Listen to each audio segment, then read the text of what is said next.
نحمده ونستعينه ونصلي على رسوله الكريم اما بعد اعوذ بالله من الشيطان الرجيم بسم الله الرحمن الرحيم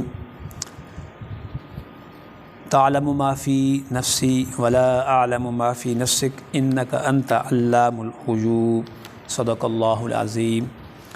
آج کا جو ہمارا سبق ہے یہ بڑا اہم سبق ہے۔ اگر ہم قرآن پاک کا مطالعہ کرتے ہیں تو اس میں سے ایک چیز ہمارے سامنے آتی ہے، اور یہ توحید کے لحاظ سے بڑا ایک اہم نقطہ ہے کہ جو اللہ کے برگزیدہ بندے، چنے ہوئے بندے جن کو انبیاء اور رسولوں سے ہم موسوم کرتے ہیں، انہوں نے جب اپنے رب کو مخاطب کیا ہے تو ہمیشہ سے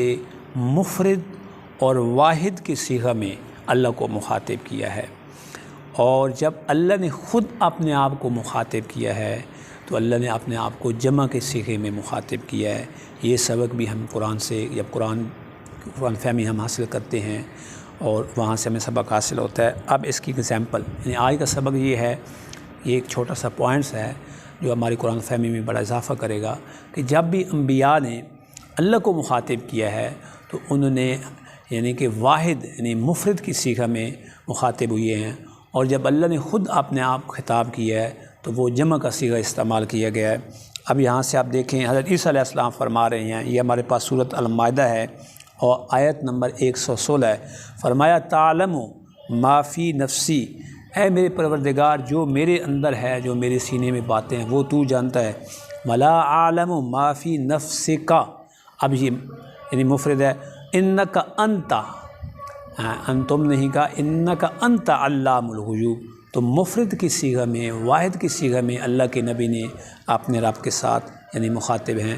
اور جب اللہ نے خود اپنے آپ کو خطاب کیا، جیسے ہمارے پاس اس کی بھی ایک ایگزامپل ہے، انا نحن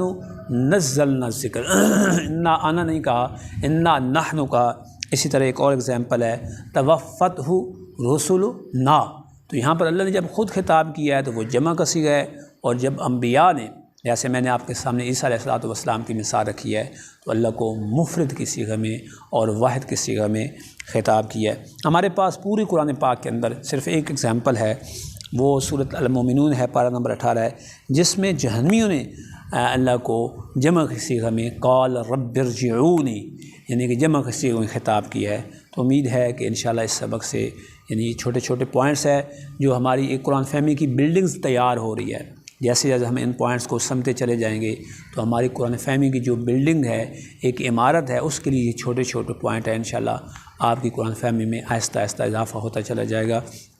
تو آج کا ہمارا یہی لیسن تھا۔ سبحان ربک رب العزت عما یصفون وسلام علی المرسلین والحمد للہ رب العالمین۔